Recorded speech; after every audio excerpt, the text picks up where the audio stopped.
Well, good day everyone, and welcome to the Cutting Edge Install Podcast brought to you by Omni Cubed, where innovation meets installation and literally everything in between. I am your host, Merv Campbell, and it's an absolute pleasure to have you with us. This podcast, what's it all about? Well, it's about celebrating pros, installers, experts, game changers, and those who have quite literally astonishing stories to tell.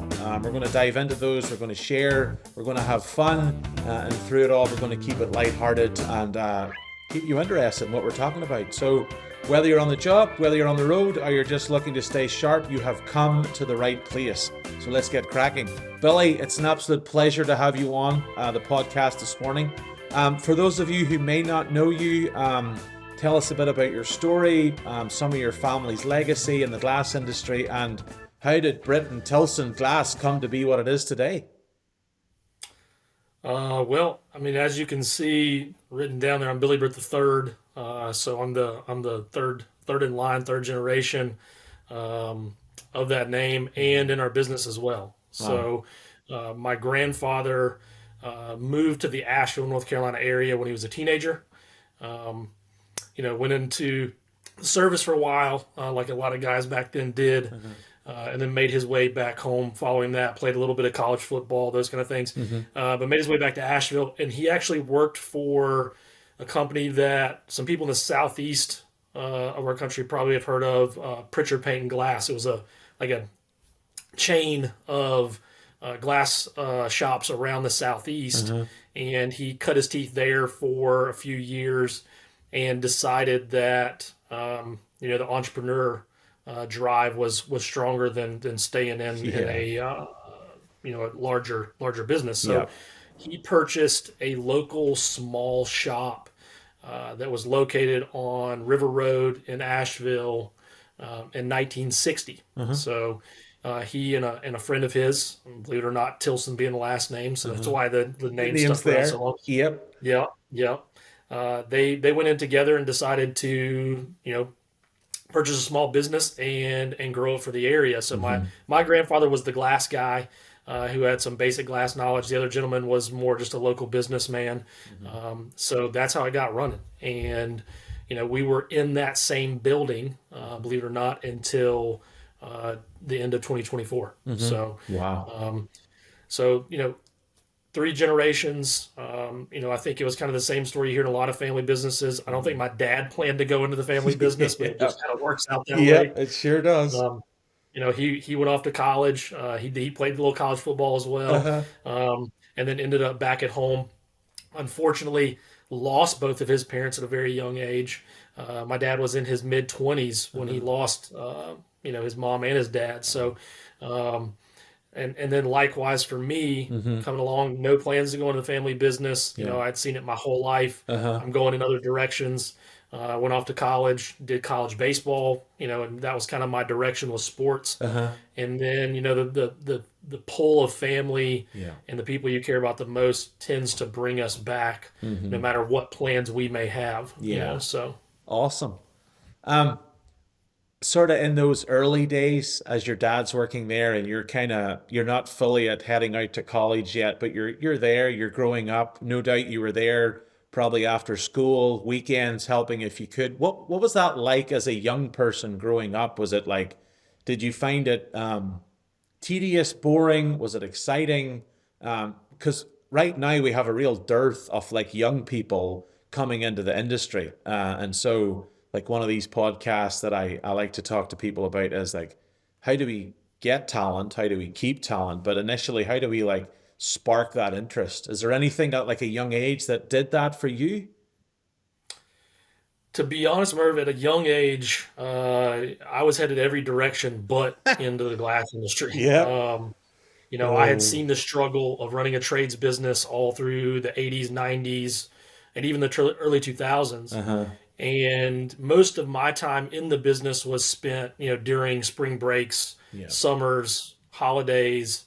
If I wasn't doing something athletically or something with school, I was working. And I saw the struggle my dad had for years. It was, I say struggle, it was a business that very much supported our family, but it was not, like a lot of trades businesses, it was not easy. And I wouldn't say that excited me. Uh-huh. So it was more the pull of family Mm. than it is. But you're right. You are seeing a stronger drive with the young demographic to the trades. Yeah. Um, but it's still a grind. I don't Yep. think the trades will ever not be a grind. No. Yeah. No matter how much, we embrace AI or, robots or whatever, it's hard work and sweat and tears. It goes all the way back to when the world was created and the Lord said that we would have to work by the sweat of our brow. That's basically, we have to do that. And so that's, as for young people, I think the more that we can tell them of those things, actually the easier it is, and they're not surprised or shocked when it happens. You're like, listen, this is hard work. It's not easy. It just doesn't get handed into your hand. So, oh, that's awesome. But so you went to college, the pull of family brought you back in, you're still there. What keeps you going? Like what are you passionate about after all these years? What keeps you in the glass industry? What gets you out of bed in the morning? Well, I'll say this early on, even in the business, what pulled me back was I had an opportunity to coach in our local area. A former coach of mine had asked me to come on and help. And honestly, that's what kept me here Uh-huh. early on. It Yeah. wasn't actually the glass business. It Wow. was the value I found in teaching others, working with young people, kind of giving back in that way. Mm-hmm. And then I started to try and find that same feeling in our business. Mm-hmm. It can be a little harder in a construction business to change culture, have that kind of, that rah rah feeling where Yeah. everybody's got each other's back. Mm-hmm. It's much easier in an athletic space. Yeah. But I started to try to find that in our space and Mm-hmm. really dive into team, into culture. A lot of that for me was based on my faith. Mm. That we're there for one another, Yeah. and it's more about that than it is the individual. Mm. And that can be hard, Yeah. but that's what I've tried to do and really energized me as I've transitioned, age wise in the business. Mm-hmm. What I've felt or what gave me energy has changed Mm. over the years. Yeah. And I've kind of tried to be open to that. When you do something for a long time, Mm-hmm. it kind of ebbs and Yeah, flows totally. on what gets you excited. But what Mm-hmm. gets me up in the mornings now, Mm-hmm. is family, Yeah. is the opportunity of being given a day. Mm-hmm. Um, Yeah.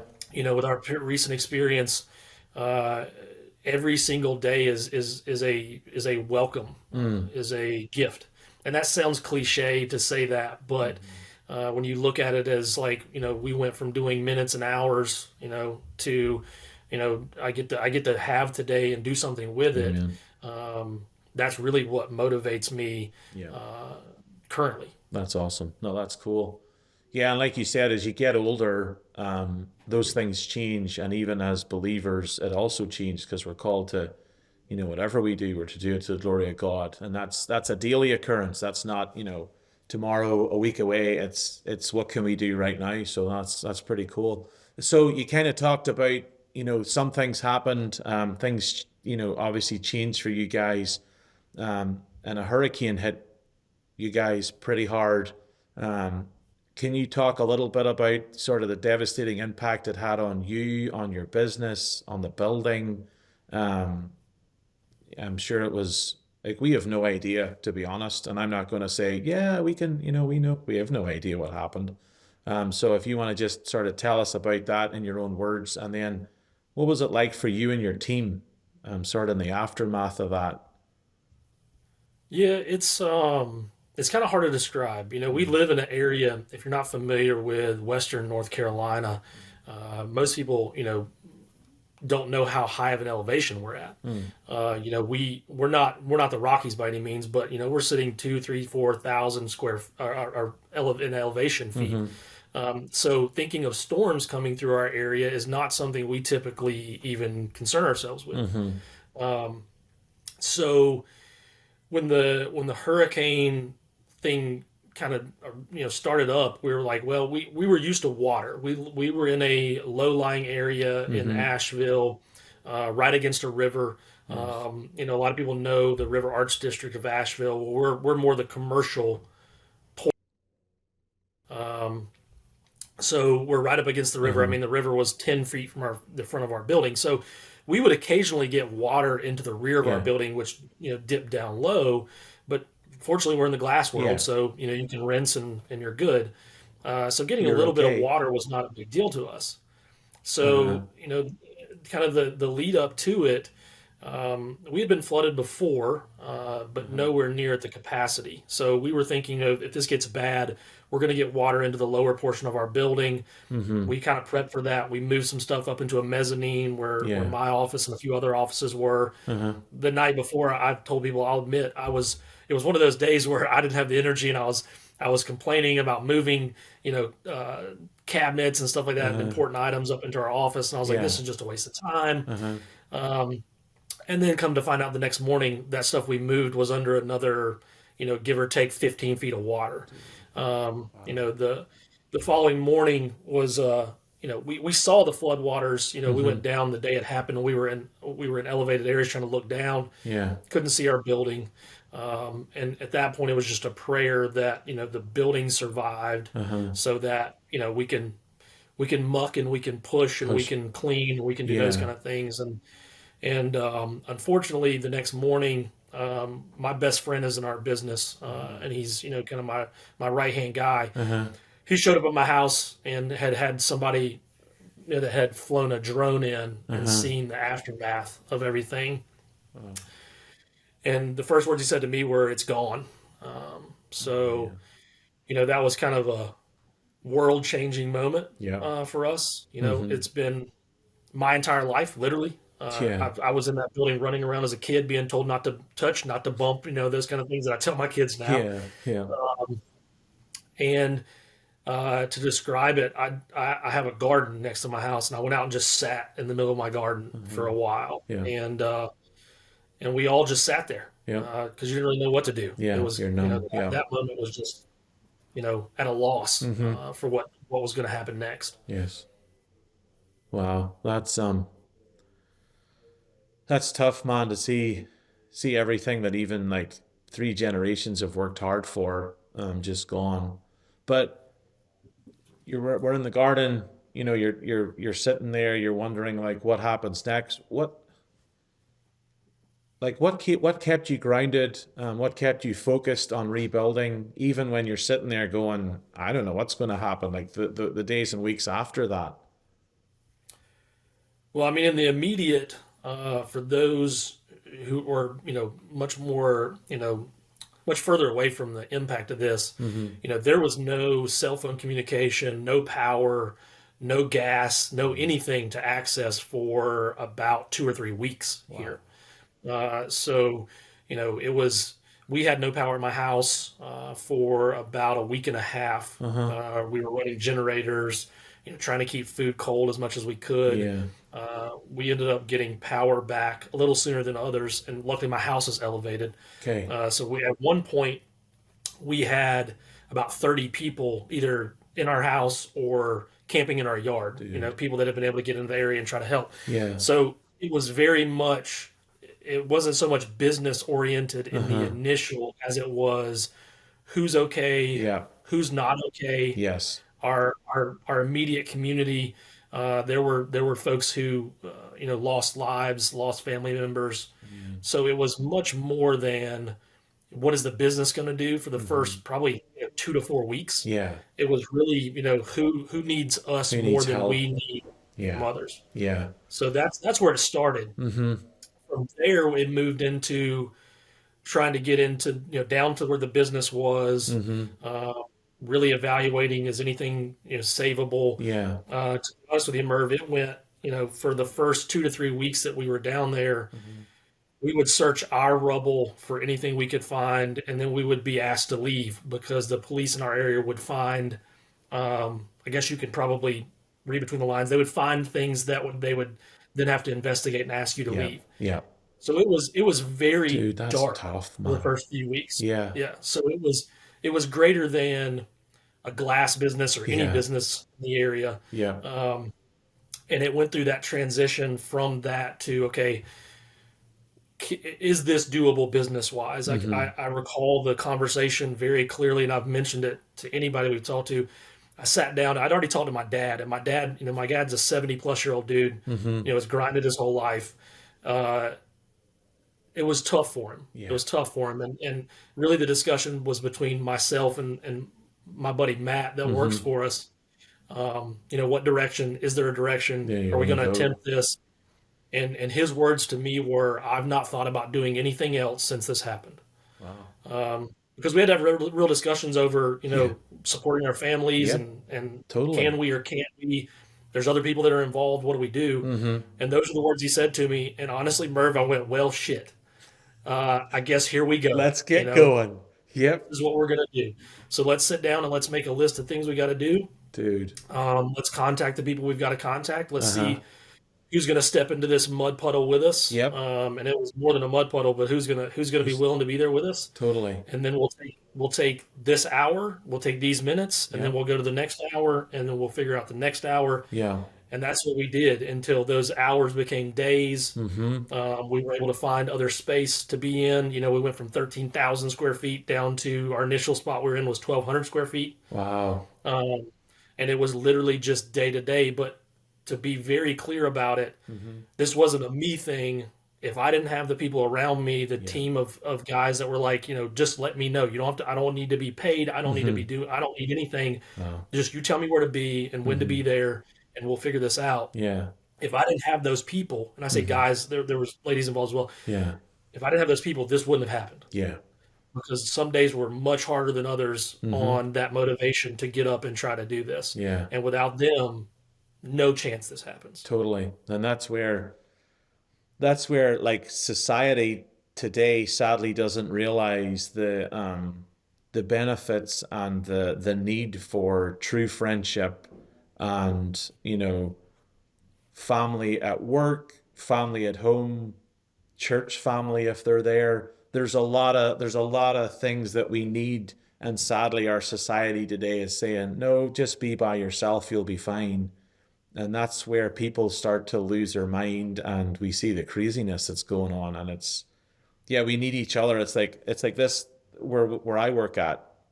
We have a phenomenal team that for instance, if the bathroom gets clogged, not to get into too much detail, but if the bathroom gets clogged, it's like you'd say to someone, hey, can you take care of that? And they'd be like, sure, no problem. That's not an issue. There's no job too small. Everyone's there for each other. We've not went through what you've went through, like total devastation. But a year and a half ago, things are really tight, and we reduced ours here, and not one person left. They all stuck in. They said, no, we're not going anywhere. We love this company. We'll work through it. We'll figure stuff out. And everyone's still here today. And it's a testament to that team morale. And because people go, that's so corny. It's actually not. When the rubber hits the road, you need those people. And you don't realize until these events, but it's also, there's things day to day that prepare you for it. And that's where the hard days, you truly see who your friends are and who's with you. And that's absolutely, dude, that gives me goosebumps thinking about you guys. That's wow. But it's something, Merv, that I am by design a bit of a loner. I don't need a lot of interaction, but I have found that through this experience that doesn't work. No. And I know in my faith we are called to be with his people. Yep. And fortunately for me, God has given me the right people in my life. Amen. That can deal with my personality. Yep. And can deal with the acquired taste that I can be, and also use their personalities and their skill sets to help us thrive. So absolutely, being open to that is not a option. It's a need. Yeah, it's a need to totally. help that. And that iron sharpening iron, it's not as I always say, it's not two wooden spoons coming together. It's two pieces of metal and sparks fly. And that's the way it works. So it's like my personality and someone else's personality coming together and kaboom, but we get sharper through it. So that's awesome. Was there ever a moment during it all, because, your buddy come over and said, let's get this done.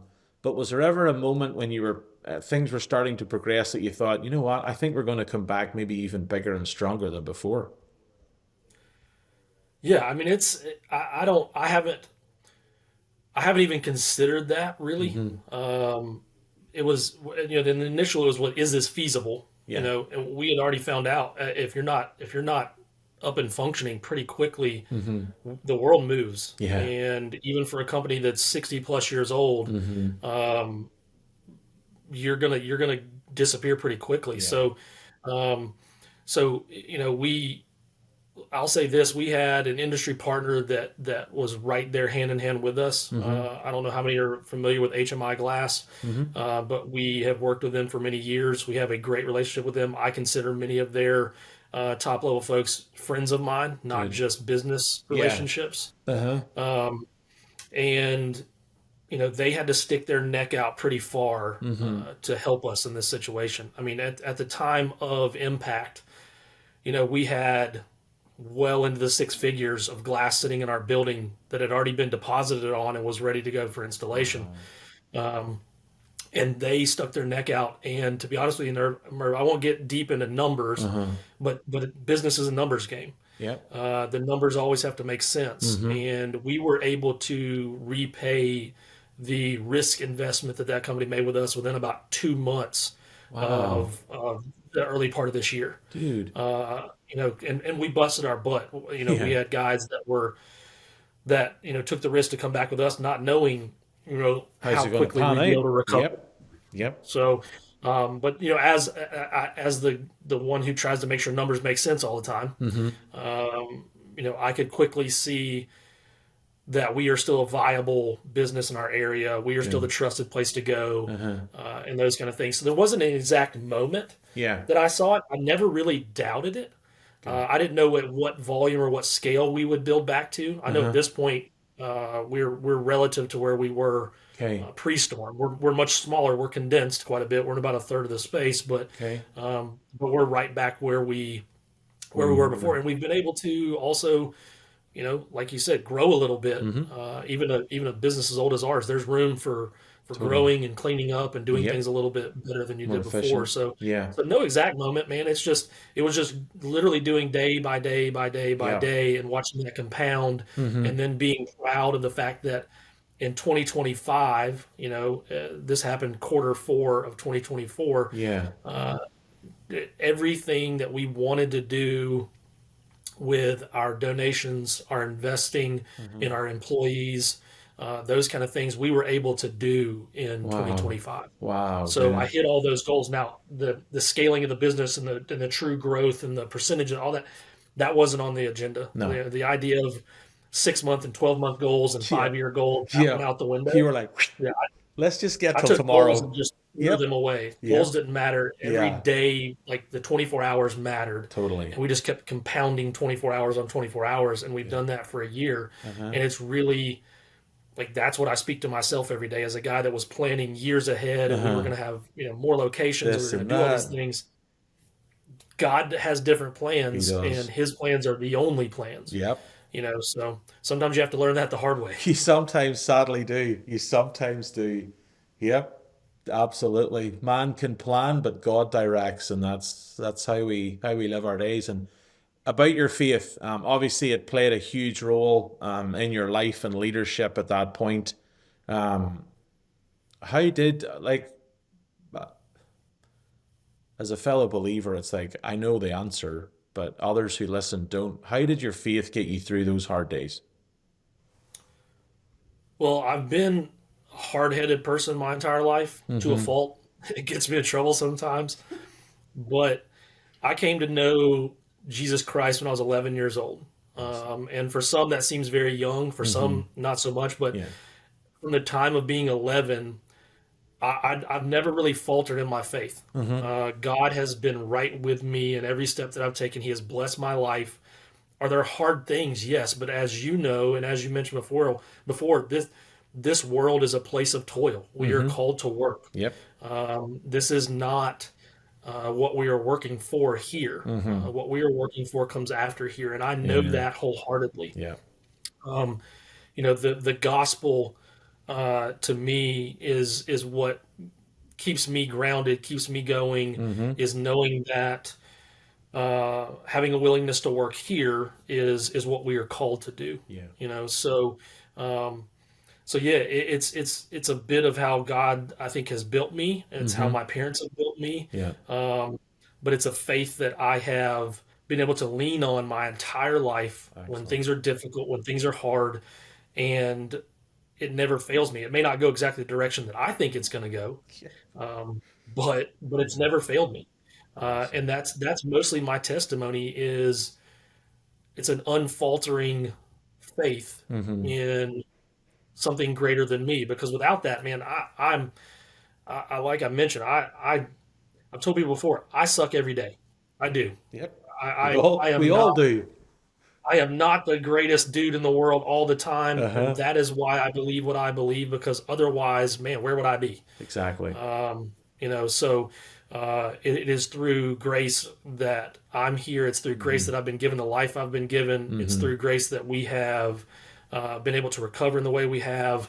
Yeah. So yeah, it's a strength that I lean on Mm-hmm. because I'm weak at times too. I Yeah. like to, and I'll say pride. I know pride Oh is yeah. is not the greatest trait to have, but I take pride in the fact that I know I fault Yeah. and I struggle, Mm-hmm. and that's why I believe what I believe because it is a non-asking faith. Mm-hmm. Believe and you will be given Amen. is the greatest gift that exists. Yeah. Yep. It's not by your works. It's all by Christ. And that's a thing that people really struggle with. And that's where, like, when trials and difficulties come, you have that, as the word says, you have that rock who is higher than I. And you can lean and stand upon that when difficult times come. And yeah, are we perfect? Absolutely not. Not by a long stretch, let me tell you. But there's one who was perfect, and that's where we can have all of our hope and trust. And so, no, that's such a such an important thing that many people push off and laugh at and scoff and mock. But when you can wake up in the morning and cast your cares upon Him because He cares for you, what a comfort and a joy that brings to many, even through those difficulties. So no, that's awesome. Um, Yeah, the word I'll use, Merv, and I'm sorry to cut you off. no, no, I've been asked probably 100 times since uh-huh, all this stuff happened. yeah, How are you? yeah, And peaceful is the word that I use. Um, amazing. and I have a few buddies that I meet with regularly, have lunch with that are fellow Hmm. business owners, that kind of thing. Hmm. And I've had several of them go, man, you're in a better place than you were before this happened. And I Wow. and I say, yeah, I mean, I'll pump the brakes a little bit. I Yeah, wouldn't say I'm in, totally. but I am more at peace than I was beforehand. Wow. Sleep is better. Uh, my energy is better. My Mm, my stress is down mm, because God has again proven that He will provide. In next to the worst thing I can imagine in my business life, it's the worst thing I can imagine, hmm. and He's provided. So what do I have to worry about? Yeah. So now I'm not a guy who gets super excited, and I try not to have heavy lows. I just Uh-huh. try to live in the middle in peace Yep. as much as I can, and it's not an everyday thing. Yep. But even when I'm in our space and there's a bad day, something happens. It's glass. Hmm. Things happen. They break. It Uh, breaks. It shatters. it Come on. breaks. Believe Yep. it or not, it breaks. Yeah. I go, okay, we're gonna keep it right here. How do Uh-huh. we figure this out? Yeah. And try to stay at that peaceful level. So I think peace is the word that I try to keep on the tip of my tongue because I hear it all the time. I'm Hmm. still hearing it a year plus later. Hey, how are you? Have you guys Hmm. rebuilt? Have you done these things? And a lot of people just don't know. Yeah. And I go, I'm good. I truly am good. I'm Uh-huh. at peace with where we're at. And that Yeah. was, that's an awesome place to be. I feel like. Yeah. It's quite ironic that we celebrate Christmas, and one of the names given was the Prince of Peace. And people are like, when you hear stories like this, it just cements even all of that, where it's like, he gives us that perfect piece that otherwise we'd be tossed to and fro. And we'd be shipwrecked. That's basically what it's like. But oh, it's so refreshing to hear that. So good. Kind of getting back then to sort of industry stuff, and how has it changed? Like, you running around as a young whippersnapper, told not to touch stuff, probably slapped in the back of the hand, get away from here, there, and everywhere else. But from there to like even today and rebuilding, how has it changed, and like how have you evolved with it? Well, it's obviously made drastic changes. The world of glass is, from the time I got in the business. So, full time in the business was around 2007. Mm-hmm. Um, but I've worked there, I've got about 30 years in, give or take. But the world of, glass alone, we're not using as much non-safety plate glass. That is an obvious change. The days of watching guys carry around massive mirrors, it doesn't really exist anymore. The Yeah, liability issues and the safety concerns, totally. and those kind of things.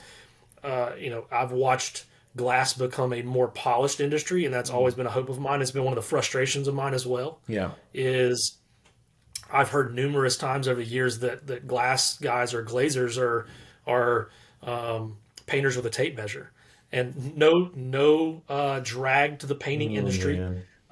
Those dudes are skilled too. Yep. But I go, man, this is the one trade that is never hidden, Mm-hmm. that I You can think of. see Um, everything. you Yep. see it all, and Yep. you're paid to make it disappear, which is Exactly. wild.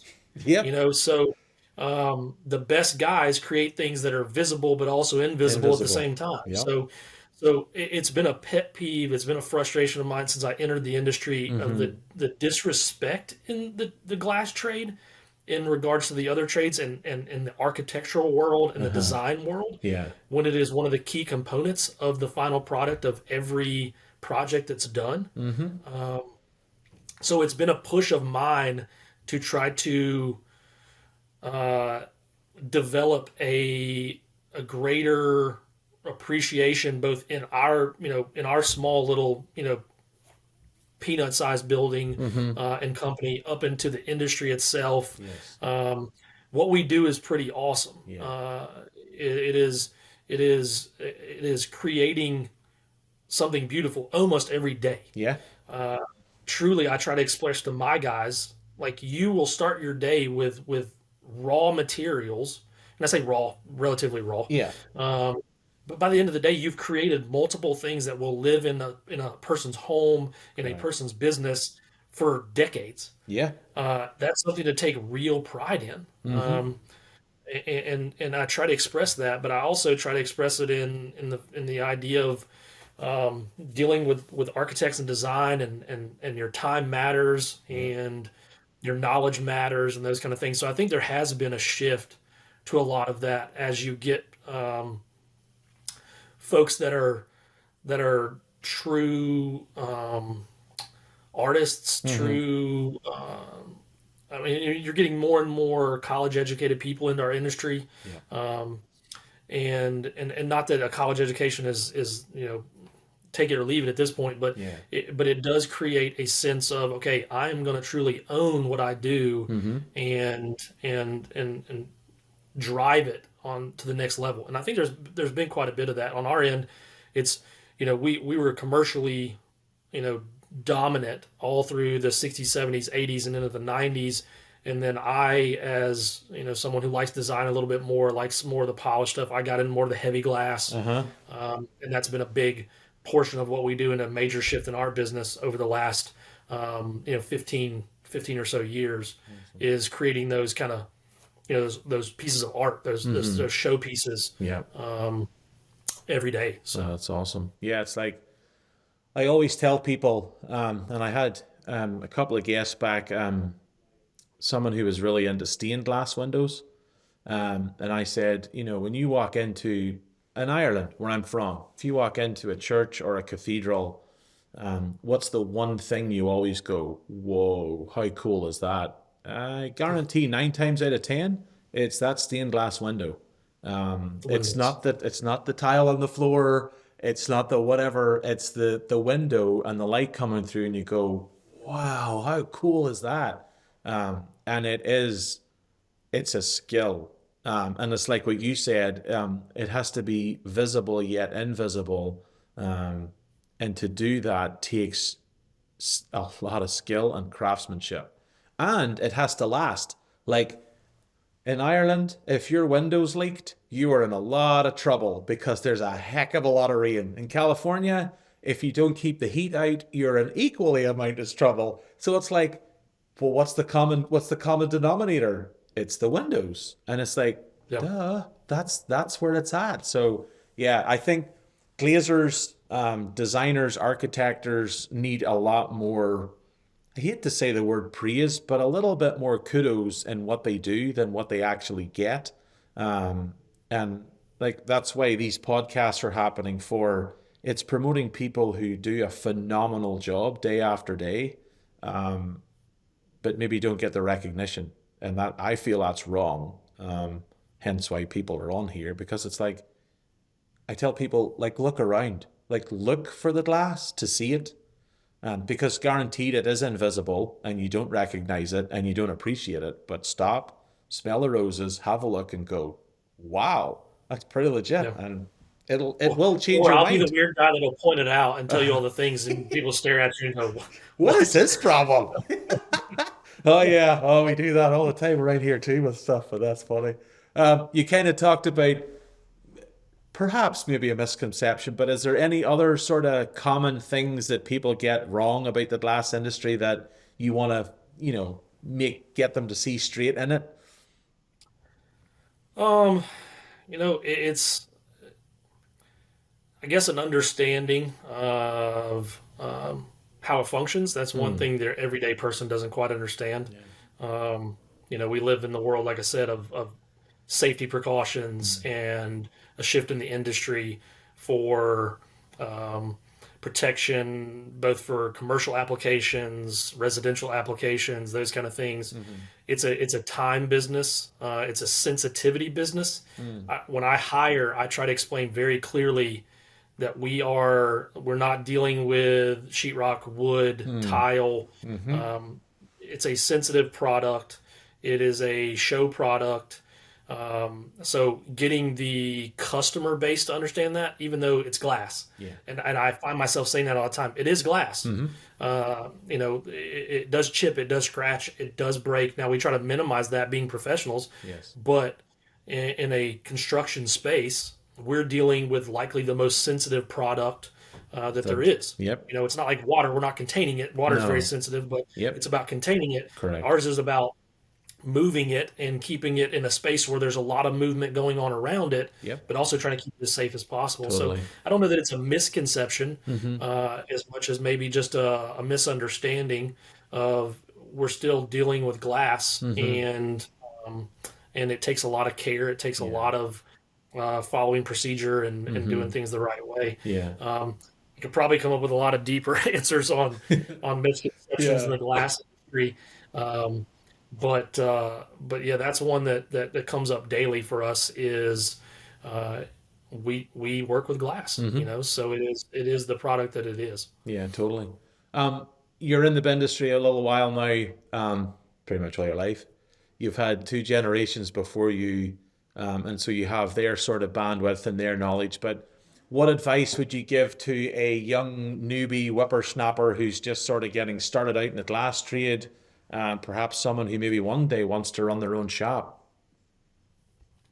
Well, I'll say this, I learned from an old school dude. My dad, if I had to say, like, when you imagine a dad, I kind of won the dad lottery. He's been there for everything. He's taught me everything.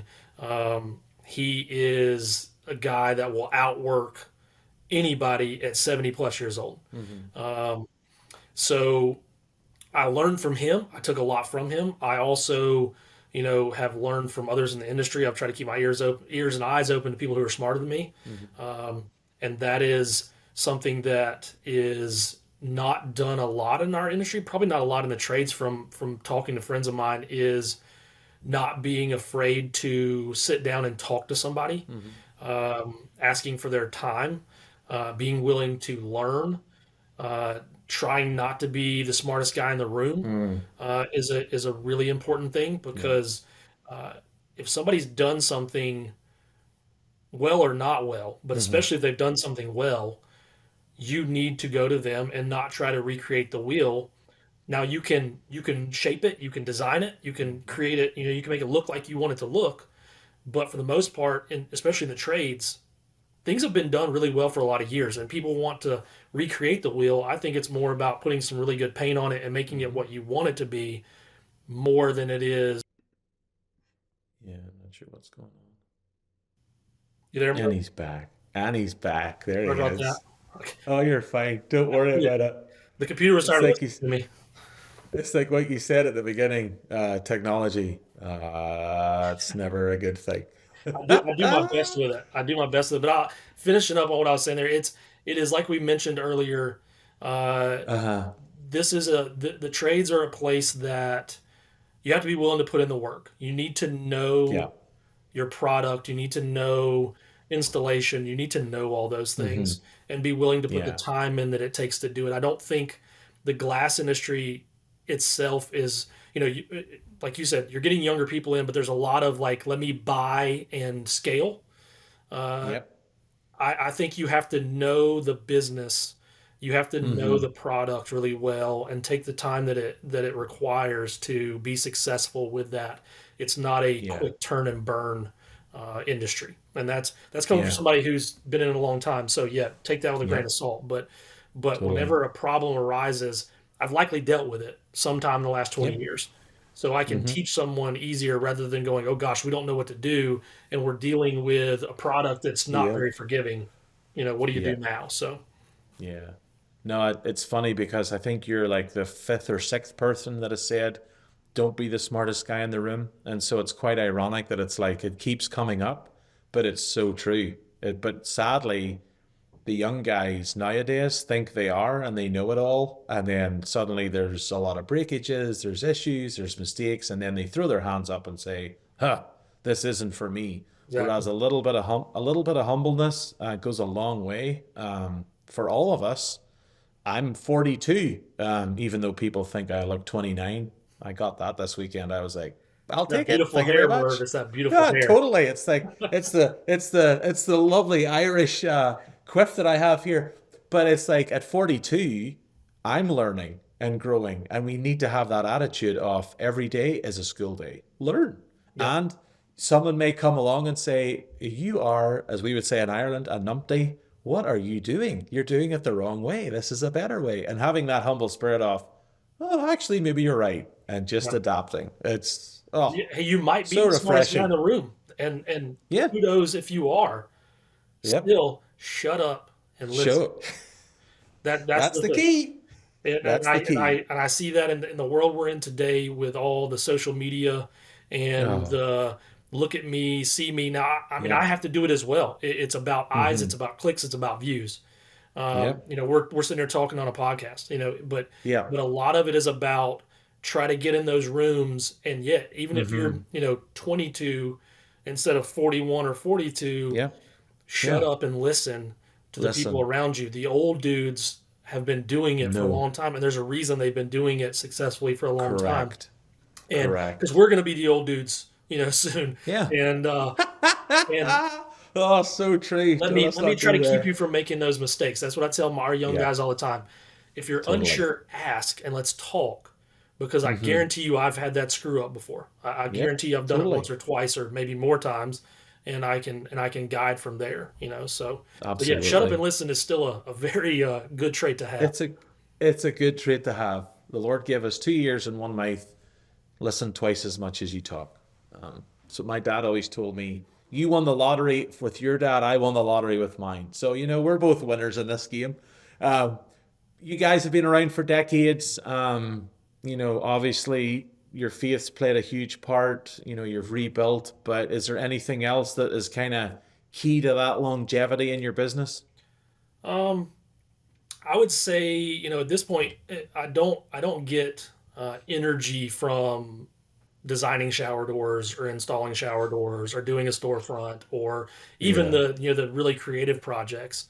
That's not really Uh-huh. where I pull my energy. It's more about the investing in our team, the Mm-hmm. marketing and the design aspect of our business. We've recently, I have post storm, post craziness. Um, we had we started using Jeep Gladiators. I don't know if you know what a Jeep Gladiator is, but it's the Jeep with the truck bed on it. Um, Uh-huh. we started using those as our sales vehicles because we're up in the mountains. We Okay. need 4-wheel drive. Uh-huh. So I Yep. started marketing those, and we wrap them, and they're very Uh-huh. cool, and it's been a really positive thing. We hear from people every single day that love them when they're driving around. That's Um, so so cool. I'm trying to find the fun parts of the business, the Yeah. marketing, the design. Um, Uh-huh. I really love designing our old showroom. I've been told it Uh-huh. was one of the best showrooms in our kind of surrounding states. That's That awesome. was something I loved doing. I love creating Uh-huh. space. So it's really Yes. things around the business that I am continuing to invest in. It's where I Mm-hmm. find my energy. I love shower doors. Don't get me wrong. We've Uh-huh. installed them by the thousands over the years, Yeah, totally. but I let my younger guys, get their energy on that, and they get their energy on Mm-hmm. selling a multi-shower project, or Yeah. a new biggest sale, or a largest install, or stuff like that. Uh-huh. I've done that at this point. So it's Yeah. really about how do I create branding? How do I Mm-hmm. create something that people recognize?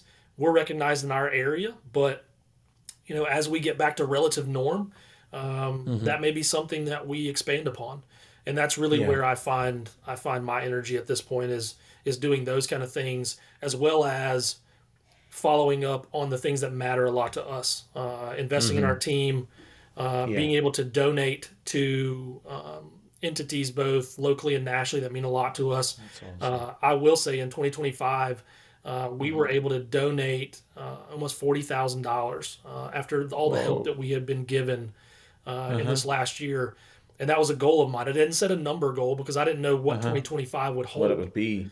but we Yeah. were able to give uh, in a way that I didn't think we would be able to in the early part of the Mm-hmm. year. And I am very proud of that. That's a team That's oriented thing, awesome. but it's also Mm-hmm. community oriented, and it's something that's very important to us. So Yeah. so yeah, it's investing in those things that I think have the real return. Um, Yeah. business business investment has ROI. We all know that, or at least we hope it does. Yep. Yeah, But we hope but so. Yeah. but putting energy into the outlying things, um, I think, are just as important and sometimes more important. Yeah, totally. No, that's awesome, dude. And then like the younger people you're talking there about, giving them free rein to learn and to grow. Um, how do you as a business owner, how do you approach that? Like mentoring those younger people, investing in them and just setting them up for success? Well, it's kind of a coaching position. Like I said, Mm-hmm. I'm a sports guy. I've Yeah. described myself as a baseball player with a football mindset.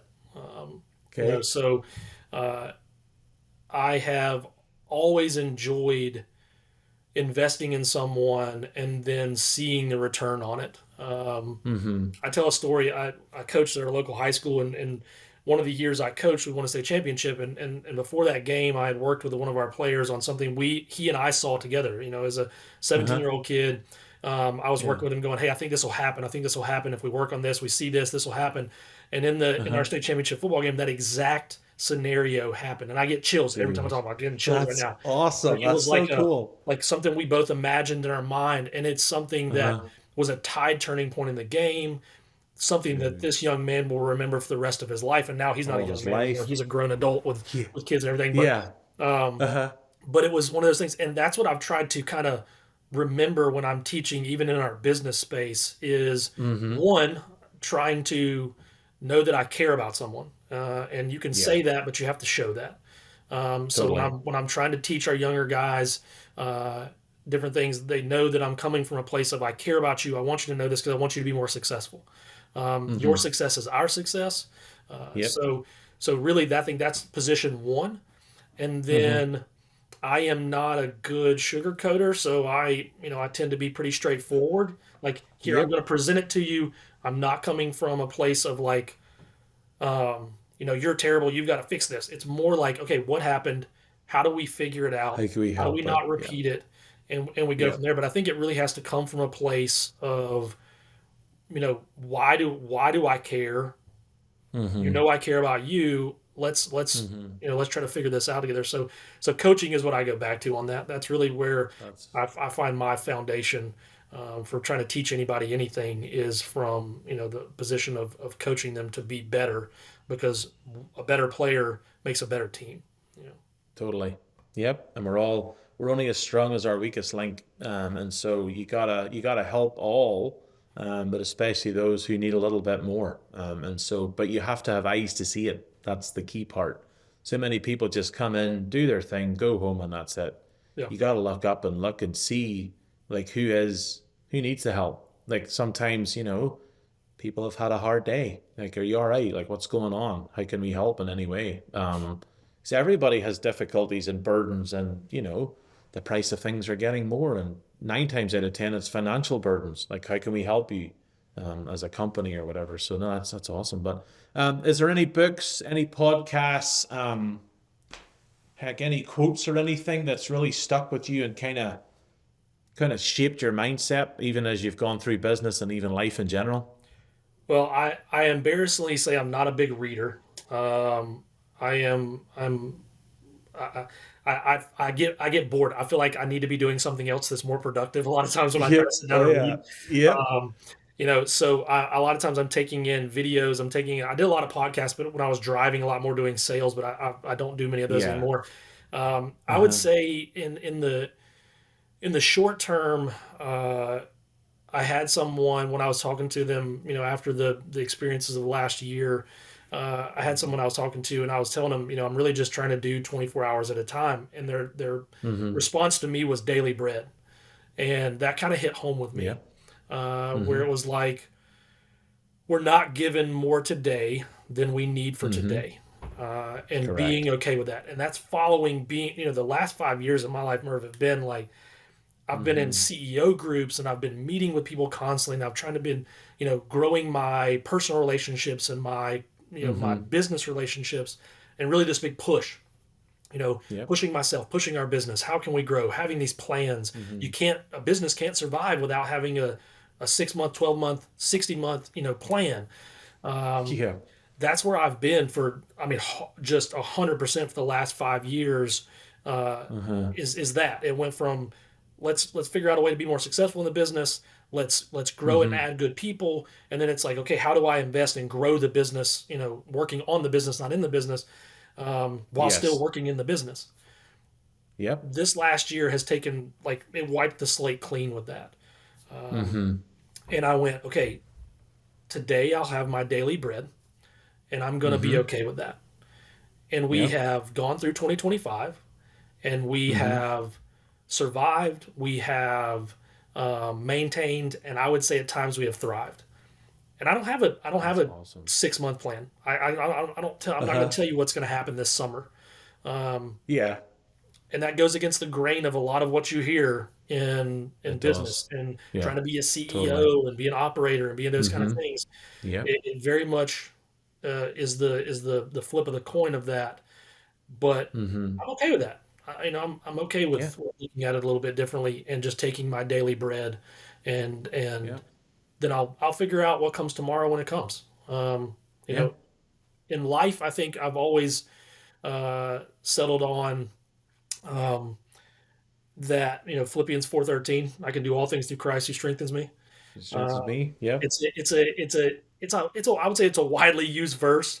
So It I'm is. not being the most original guy in the world, but it Uh-huh. was it was something that I wrote inside my ball cap from the time I was 7 or 8 years old going forward, because it was really Uh-huh. about I can't accomplish all, and I have that Mm-hmm. faith in myself, but it's really Mm-hmm. based in what God gives me, what He allows me, and what His path is.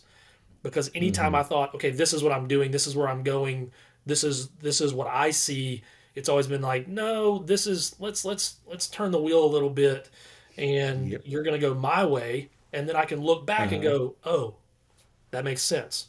Much better It way. makes sense why you Totally. sent me that way. It may not have been on the scale of the Yep. grandeur that I thought, but I can look back and Uh-huh. go, for kingdom benefit, Yeah. kingdom impact, I see There why you you sent go. me that way. Absolutely. That's awesome. Yeah, it's what we have a saying around here that you never see a U-Haul behind a hearse. And so what are we working for? It should be for his glory and his glory only. And that helps shape and mold even day to day, like how we talk to each other and how we deal with people. And, the world at times can be a pretty rough and nasty place, but, we're given the grace for today, and tomorrow can worry about itself, we're told. And so let's knuckle down and get through by today. And to you, it's like the Lord is blessed. I love the story of Eric Liddell. He's a Scottish runner who was supposed to run in the 100 meters. The trials were on the Lord's Day, and he said no. He said he couldn't do it. And so he entered in the 400 meters, which wasn't his speciality. And the story goes that on the starting block, there's an American walks over with a crumpled up piece of paper, and inside it said, "Him that honoreth me, I will honor." And Eric Liddell had that piece of paper in his hand. As his custom was, when he was going down the finishing line, he put his head back and he won the gold medal, which wasn't his race. And he tested it all to the fact that, God honored him because he honored God. And that's your story. What I see, him that honoreth me, I will honor. And, it's a testament to the goodness of God in your life. And it's a pleasure to see from a distance. As a company, we only came across Billy not that recently. Nadia came like, "You got to read this. You got to read this. It's so cool." Like the thing you put up on LinkedIn. And it gave us chills. And we've gotten to know you a little bit better, a lot better, more during this podcast, and Lord willing, a lot better more in the future. So I really appreciate you being on here, being open and honest. I just pray that the Lord continues to bless you there and your company and your family and your parent, everybody. And yeah, it's been a pleasure, Billy. Absolutely, Merv. I appreciate that story. That's one I hadn't heard. So today I learned something. There you go. Like many Americans, I like to say, I have Scotch Irish, heritage. Yep. I don't have that Uh-huh. wonderful accent though. I don't have that. No, it's okay. You Um, can learn it. There's YouTube videos apparently where you can learn. But I don't no, want to go look butcher it. up. I don't want to butcher it. Yeah, no, it's fine. Most people do. And I just are like, "Well, that was really good. Good job." Yeah, But no, that's yeah. awesome. But I, That's I know awesome. I know Well, thank God you. sends us to the right people at the right time. Yeah. I know that He sent you guys our way. I'm not one to typically post in-depth things. Yeah. I have lots of buddies in the industry, and I'll click on something they posted, and it jumps down Uh-huh. a page or so, and I go, Yep. oh, Oh, I'm come not on. I'm ready. not reading that. Yep. But I felt pushed to kind of make a post personally. We've done some business stuff, but I wanted to make something more Hmm. personal. And Yeah. and maybe this is the reason why. It brings people together. It brings It strength so together. does. Yep. I really appreciate you guys having me on. I've admired your products for several years, Hmm. but never thought of we'll sit down and have a conversation one We'll day have a conversation about these about things. it. Yep. But here we are. Here So we pretty are. awesome. I look forward to getting to know you Absolutely. guys better. Hopefully, Yeah. if I can get out west or you guys come east, we can spend some Yeah. time, um, Absolutely. some more personal time getting to know one another, and That'd uh, be and awesome. maybe we can Yeah. we can help each other on a business scale or a larger scale, and, Yeah. and, and going Yeah. forward. So Totally. thank you And so much. just having someone who you can talk to is a big thing. And I would say that to anyone who listens to this, like find someone who you can have a pretty frank and open conversation with. It doesn't even have to be someone in the same industry, but we need that help sometimes from people who you're going, really? Yeah, you need it, and you need it more than you realize. So, And a lot but of yeah, times you'll find well, somebody else who needs it too. That's the thing. exactly. That's the It's thing. not You just you. never know. It's just not just you. Exactly. That person you meet with might need it just as much or more than you do. So find that Probably peer, more. 100%, dude, Yep. 100%. Totally. Well, that's a wrap on this episode of the Cutting Edge Install. If you enjoyed it, follow, subscribe, leave a review. If you're listening and you're going, I want to be a guest on that show, just send over a request, not a problem. Keep an eye out. We share these episodes every other Thursday at 8 a.m. Pacific State Time, so watch out for that. If you want to know more about Omni Cubed, this wonderful company here that I work for, go on our website, omnicubed.com. You'll see tools that are designed to help fabricators, installers, and pretty much everyone to keep people safe and to do their job more efficiently. Check it out. If you've got any questions, shoot me up on LinkedIn, whatever. And until the next time I see you, take care, God bless, and cheerio.